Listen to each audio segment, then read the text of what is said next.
Hi, this is Érika from Small Robot Studio with a quick tutorial on Nomad Sculpt, a 3D sculpting app for tablet users. In this video, we'll take a look at PBR shading and the creation of lights, a new feature in the 1.34 update. PBR stands for Physically Based Render. The lights and color will come from a high dynamic range image, aka HDRI, a 360 photo of an environment. Let's go inside the shading menu under this sun icon. Make sure you choose PBR at the top. You will see a thumbnail of the HDRI. Tap it and the software will show us a couple preloaded options. You can get more for free in places like HDRI Heaven.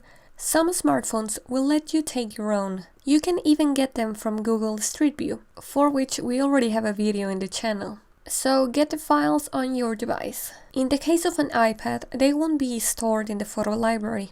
You'll have to store it inside Files. Inside Nomad, tap on the Import or plus button and select their location. To delete, simply choose the one that you no longer want and tap on Delete.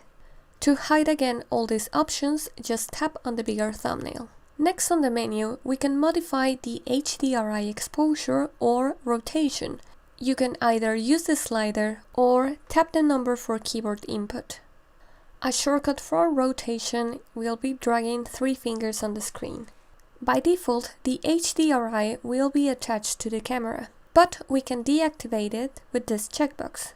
On the bottom, the material section allows me to change the opacity of the selected mesh. Unlike matte caps, with PBR, lighting and materials are independent. If the matte cap is painted as a shiny object, the result is always gonna be that. In PBR, we can choose how to paint our models. I'm not talking about the colors, but the surface qualities we use. I'm not gonna go in a lot of detail because that's a video of its own, but I can show you. A surface with roughness scatters light more than a polished surface with low roughness.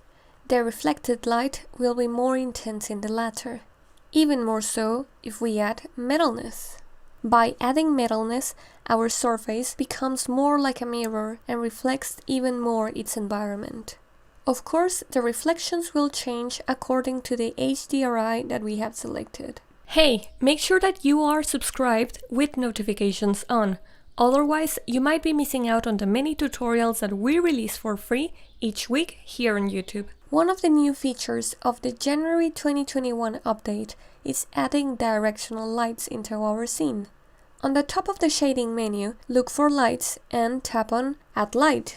To modify it, select it from this menu and use the gizmo. Since this is a directional light, its location does not matter. What matters is where it points to, its rotation. This is why the gizmo only allows me to do precise rotation. However, the orange center circle allows me to move it for convenience. You can hide and show this light icon inside the Display Settings menu. When rotating the HDRI with 3 fingers, the light will also be affected.